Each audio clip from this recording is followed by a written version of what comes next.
Quand la femme invisible est devenue la personne la plus puissante dans la pièce, personne ne s'y attendait. Le bureau bourdonnait déjà de l'énergie de la ruée matinale, mais personne n'a remarqué Evelyn lorsqu'elle est entrée discrètement par la porte latérale, poussant son chariot de nettoyage à son rythme habituel et régulier. Elle portait son uniforme vert foncé comme une armure, son visage calme et modeste, ne trahissant aucune des émotions qu'elle gardait soigneusement enfouies. Pour les cadres, elle était invisible, juste la femme de ménage, celle qui essuyait leur bureau, vidait leurs poubelles et échangeait occasionnellement un signe de tête polie avec les quelques-uns qui reconnaissaient son existence. Cela faisait des années que c'était ainsi chez Hawthorne & Beck, une entreprise florissante au cœur de Dallas, au Texas. Evelyn, maintenant dans la cinquantaine, s'était habituée à la routine et au regard méprisant. Elle surprenait les plaisanteries qu'il faisait en pensant qu'elle n'écoutait pas, la manière dont sa présence était perçue comme une gêne. Elle ne fait même rien en ce moment, avait murmuré quelqu'un la semaine dernière, alors qu'elle attendait silencieusement qu'ils terminent leur réunion pour pouvoir nettoyer la salle de conférence. Mais Evelyn ne réagissait pas. Elle ne le faisait jamais. Elle gardait la tête baissée, les mains stables en travaillant. Elle savait qu'il valait mieux ne pas leur donner la satisfaction d'une réaction. Ce qu'ils ne savaient pas, ce que personne dans ce bureau ne savait, c'est qu'Evelyn avait un secret. Un secret si puissant qu'il pouvait bouleverser tout l'immeuble. Mais Evelyn n'était pas impulsive. Elle croyait en la patience, en l'observation, en l'attente. Aujourd'hui cependant, alors qu'elle parcourait les couloirs bien éclairés, son calme cachait le fait qu'elle approchait de son point de rupture. La matinée se déroulait comme d'habitude. Evelyn polissait les portes vitrées à la perfection, passait l'aspirateur sur l'épais tapis du hall et rangeait les bureaux encombrés de ceux qui ne réfléchissaient jamais à laisser des piles de papier derrière eux. Elle travaillait avec diligence, même si les conversations sur de gros contrats et des promotions flottaient dans l'air. Une conversation cependant attira son attention. Elle ne cherchait pas à écouter aux portes, ce n'était pas sa nature, mais les voix étaient fortes et impossibles à ignorer. L'assemblée des actionnaires est la semaine prochaine, dit un cadre, son ton plein de suffisance, frôlant l'arrogance. Et nous n'avons rien à craindre. Le conseil adore les chiffres, et le PDG est intouchable. Personne de sain d'esprit ne le défierait. Evelyn fit une pause d'un instant, serrant plus fort la poignée de son chariot. Elle savait ce qu'ils ignoraient. Ils n'avaient aucune idée à quel point ils avaient tort. Mais Evelyn ne laissa pas ses pensées s'attarder. Il y avait encore du travail, et elle devait être prête à ce qui allait arriver. Hawthorne & Beck se vantait de son image élégante et moderne. Son siège, un immeuble de verre imposant en plein centre de Dallas, était souvent présenté dans les magazines d'affaires comme un symbole de réussite corporative. À l'intérieur, cependant, la réalité était bien moins glamour. La culture y était impitoyable, et plus on montait dans la hiérarchie, moins on semblait se soucier des personnes en dessous. Evelyn avait passé près d'une décennie dans ces couloirs, observant discrètement. Elle avait vu les promotions attribuées aux voix les plus fortes, pas aux travailleurs les plus qualifiés. Elle avait vu les accords chuchotés derrière des portes closes, la façon dont les erreurs étaient couvertes en rejetant la faute sur ceux qui n'avaient aucun pouvoir de se défendre. Et puis il y avait le PDG, Alan Grieve, un homme qui dégageait autorité et arrogance à parts égales. Alan était le genre de leader qui imposait le respect par la peur. Sa voix tonnait lors des réunions, ses commentaires cinglants faisaient taire même les cadres les plus audacieux. Pour lui, seul le succès comptait, et les gens n'étaient que des outils à utiliser. Evelyn entendait souvent ces remarques sarcastiques sur les employés qui ne correspondaient pas à l'image. Elle est encore là, avait-elle entendu Alan dire à propos d'une des secrétaires plus âgées. Pourquoi ne l'avons-nous pas encore mise à la retraite? Ce n'est pas comme si elle apportait de la valeur. Ce n'était pas que des paroles. L'entreprise regorgeait de pratiques contraires à l'éthique, balayées sous le tapis. Les primes étaient coupées en douce pour le personnel de bas niveau, alors même que l'équipe dirigeante célébrait des bénéfices records. Evelyn entendait parler de rapports de dépenses gonflés, de transactions douteuses avec des clients, et même du licenciement silencieux d'un lanceur d'alerte qui avait osé parler. Le personnel de nettoyage, Evelyn comprise, subissait le poids de cette culture. Elle avait vu ses collègues en larmes après avoir été réprimandés pour avoir laissé une poussière. Elle avait vu leur salaire stagner même si la charge de travail augmentait. Et bien sûr, il y avait le mépris constant de leur humanité, la façon dont les gens évitaient le contact visuel, leur parlaient de haut, ou les traitaient comme des meubles. Un incident brûlait encore dans la mémoire d'Evelyn. Un jeune stagiaire avait accidentellement renversé du café sur le sol en marbre près du bureau d'Alan. Le stagiaire s'était figé, clairement terrifié, lorsqu'Alan était arrivé au coin du couloir. « Tu te moques de moi » avait-il lancé sèchement. Ses yeux se sont tournés vers Evelyn, qui venait de passer avec sa serpillière et son seau. « Nettoie ça » lui aboya-t-il comme si c'était sa faute. Elle ne dit pas un mot. Elle n'en avait pas besoin. Le stagiaire s'est excusé à plusieurs reprises, mais Alan l'a repoussé d'un geste méprisant. Pour lui, des gens comme Evelyn et le stagiaire n'étaient que du bruit de fond. Ces moments s'étaient accumulés au fil des ans, chacun comme une pierre ajoutée à une montagne grandissante. La patience d'Evelyn était impressionnante, mais elle n'était pas à l'abri du poids de tout cela. Elle ressentait le sting du mépris, l'épuisement d'être invisible. Mais Evelyn n'avait jamais été du genre à flancher. Elle laissait ces moments alimenter sa détermination, les gardant en réserve comme des munitions pour le jour où elle en aurait besoin. Les employés autour d'elle n'avaient peut-être pas remarqué son silence, mais ils parlaient pour elle. Evelyn observait toujours, écoutait toujours, et plus elle voyait, plus elle réalisait que le succès de l'entreprise se faisait au détriment de son humanité. Mais Evelyn ne se contentait pas de prendre des notes, elle préparait silencieusement un plan, et bientôt les pièces allaient commencer à s'assembler. Pendant des années, Evelyn avait gardé son secret bien protégé, non par peur, mais par stratégie. Elle n'était pas seulement une femme de ménage, elle était la plus grande actionnaire de Hawthorne & Beck, à titre qu'elle avait hérité après le décès inattendu de son défunt mari, Martin. Martin avait été un investisseur discret au début de l'entreprise, accumulant des actions alors que personne ne croyait en son potentiel. À sa mort, ses actions constituaient une participation majoritaire. Au début, Evelyn ne savait pas quoi faire de ce pouvoir inattendu. Elle n'était ni stratège d'entreprise, ni habituée des salles de conseil. Elle était simplement Evelyn, une femme qui avait élevé 2 enfants, affronté les épreuves de la vie, et trouvé du réconfort dans la routine. Mais avec le temps, en continuant son travail discret au sein de l'entreprise, elle comprit la valeur de sa position. Être invisible lui donnait un avantage. Elle pouvait observer sans être remarquée, écouter sans éveiller les soupçons, et apprendre tout ce qu'elle avait besoin de savoir sur les personnes qui pensaient diriger l'entreprise. Le moment qui la poussa à bout arriva lors d'un service de soirée habituel. Evelyn venait de finir de nettoyer le salon des cadres quand elle surprit 2 cadres supérieurs rire autour d'un verre. Ils parlaient de licenciement, plaisantant sur la facilité de se débarrasser des poids morts sans que personne ne s'en soucie. Certains de ces gens agissent comme si leur travail comptait, dit l'un d'eux en riant. Ils ne réalisent pas à quel point ils sont remplaçables. Evelyn resta figée derrière la porte, la main serrant le chiffon de nettoyage. Ce n'était pas que des chiffres sur un tableau, c'étaient des personnes réelles, avec des familles, des factures et des rêves. Et pourtant, pour ces hommes, ce n'étaient que des actifs jetables.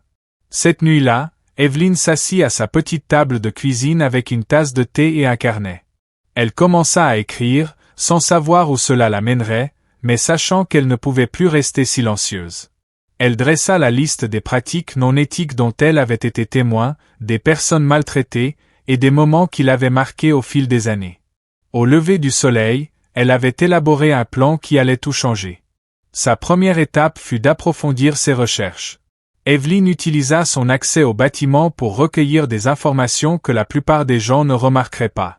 Elle prit des notes mentales des conversations, fit attention aux emplois du temps, et jeta même des regards discrets aux documents laissés sur les bureaux. Elle ne volait pas et n'espionnait pas, elle assemblait simplement les pièces du puzzle, construisant un tableau du fonctionnement interne de l'entreprise. La deuxième étape fut de faire appel à des renforts. Evelyn avait quelques alliés de confiance à l'extérieur, des amis avocats, analystes financiers, et d'anciens employés partis en mauvais termes. Elle partagea ce qu'elle savait et demanda leurs conseils. Peu à peu, ils l'aidèrent à élaborer une stratégie qui exposerait non seulement la culture toxique, mais assurerait aussi l'avenir de l'entreprise. La dernière étape fut la plus difficile. Evelyn savait que confronter le PDG et le conseil d'administration demanderait plus que des preuves, cela nécessiterait courage, calme et une profonde confiance en sa propre valeur. Elle s'exerça à son discours devant le miroir, la voix ferme mais posée. Elle savait que ce n'était pas seulement pour elle, c'était pour tous ceux qui avaient été ignorés, sous-estimés ou traités comme inférieurs. La réunion des actionnaires approchait à grands pas, et Evelyn était prête. Elle n'entrait pas dans cette salle comme une simple femme de ménage, elle entrait en tant que détentrice du futur de l'entreprise. Mais à l'approche du jour, Evelyn ne put s'empêcher de ressentir le poids de ce qu'elle s'apprêtait à faire. Ce n'était pas seulement une confrontation, c'était un jugement. Le jour de la réunion des actionnaires arriva avec une atmosphère de confiance qui se diffusait dans tout le bâtiment. Les cadres déambulaient dans les couloirs, leur conversation remplie d'optimisme pour une nouvelle année de bénéfices records. Aucun ne remarqua Evelyn poussant son chariot de nettoyage vers la salle de conférence du dernier étage, son visage calme et impassible comme toujours. La salle du conseil contrastait fortement avec le reste du bureau. Sa longue table polie brillait sous un éclairage doux, et les fenêtres du sol au plafond offraient une vue sur la silhouette de Dallas. Autour de la table étaient assises les figures les plus puissantes de l'entreprise, y compris Alan Grieve à la tête, sa posture imposante, son sourire en coin empreint d'arrogance. Evelyn entra silencieusement, comme elle le faisait toujours, posant une carafe d'eau sur la table d'appoint. Personne ne la regarda. Pour eux, elle faisait partie du décor. Mais cette fois, Evelyn ne partit pas. « Excusez-moi » dit-elle, sa voix traversant la pièce comme une lame. Les têtes se tournèrent, confuses et légèrement agacées. Alan à peine lui jeta un regard. « Nous sommes en pleine réunion » dit-il avec mépris. « Je sais » répondit Evelyn, d'un ton ferme mais posé. « C'est pour ça que je suis là. » Alan se renversa dans sa chaise, un sourire condescendant s'étirant sur son visage. « À moins que vous ne soyez là pour nettoyer après nous, je vous suggère de partir. » Evelyn ne broncha pas. Au lieu de cela, elle fit un pas en avant, sortit un dossier de son chariot et le posa sur la table. Le logo de Hawthorne & Beck était imprimé sur la couverture, ainsi que les mots rapport des actionnaires. La pièce devint silencieuse. Le sourire narquois d'Alan vacilla alors qu'Evelyn commença à parler. « Depuis des années, je vois cette entreprise prospérer sur le dos des gens que vous refusez de voir, » dit-elle. Sa voix, inébranlable. J'ai vu des employés maltraités, des limites éthiques franchies, et les profits privilégiés au détriment de l'humanité. Et je suis restée silencieuse jusqu'à maintenant. Des murmures éclatèrent autour de la table. Un des membres du conseil d'administration se pencha en avant, plissant les yeux sur le dossier. « Qu'est-ce que c'est » ? Ceci, dit Evelyn en ouvrant le dossier, est une preuve. Une preuve des pratiques contraires à l'éthique, de la mauvaise gestion, et du mépris total envers les personnes qui font fonctionner cette entreprise. La voix d'Alan retentit dans la pièce. « Qui te prends-tu pour entrer ici et porter des accusations ? Tu n'es qu'une femme de ménage. » Evelyn soutint son regard avec un calme qui fit trembler la salle. « Non, monsieur Grieve. Je suis l'actionnaire majoritaire de Hawthorne & Beck, et aujourd'hui, je vous licencie. » Le choc se répandit dans la salle comme un coup de tonnerre. Le visage d'Alan pâlit, son assurance s'effondrant au fur et à mesure que les mots s'imposaient. « Tu plaisantes » dit-il, la voix légèrement tremblante. Evelyn ne cligna pas des yeux. « Non, monsieur Grieve, je ne plaisante pas. » Elle se tourna vers les membres du conseil, son regard perçant. « J'ai passé des années à rassembler des preuves, et tout est là, les notes de frais gonflés, les licenciements contraires à l'éthique, les plaintes pour harcèlement que vous avez enterrées. J'ai le pouvoir de voter pour son renvoi, et je l'utilise. » La salle éclata en chaos. Alan tenta de répliquer, sa voix montant dans le désespoir, mais les membres du conseil comprirent rapidement la gravité de la situation. Un par un, ils se tournèrent vers Evelyn, posant des questions, feuilletant le dossier, et confirmant ses accusations. Le vote ne tarda pas. Evelyn avait fait ses devoirs, et les preuves qu'elle présentait ne laissaient aucune place au doute. Alan Grieve fut démis de ses fonctions ce même après-midi, ses protestations tombant dans l'oreille d'un sourd tandis que la sécurité l'accompagnait hors du bâtiment. Evelyn resta dans la salle du conseil, le dos droit et l'expression calme. Les cadres qui l'avaient autrefois ignorée la regardaient maintenant avec un mélange d'admiration et de culpabilité. Mais Evelyn ne cherchait pas leur approbation, elle avait déjà les yeux fixés sur ce qui allait suivre. La nouvelle du renvoi d'Alan Grieve se répandit dans l'entreprise comme une traînée de poudre. Dès le lendemain matin, tout le bureau bourdonnait d'incrédulité et de spéculation. Comment la femme de ménage, silencieuse, discrète Evelyn avait-elle pu être l'actionnaire majoritaire depuis le début? Des chuchotements emplirent les salles de pause et les couloirs, mais cette fois, ils n'étaient pas méprisants. Ils étaient remplis de respect, d'admiration, et même d'une pointe de culpabilité. Evelyn, cependant, ne se prélaissa pas dans cette attention. Elle retourna au bureau le lendemain non avec une serpillière et un seau, mais avec un tableau et un plan. Elle n'était pas seulement là pour licencier un PDG toxique. Elle était là pour changer l'avenir de l'entreprise. Dans les semaines qui suivirent, Evelyn travailla sans relâche pour mettre en place des changements. Elle commença par les personnes qui avaient été négligées pendant des années.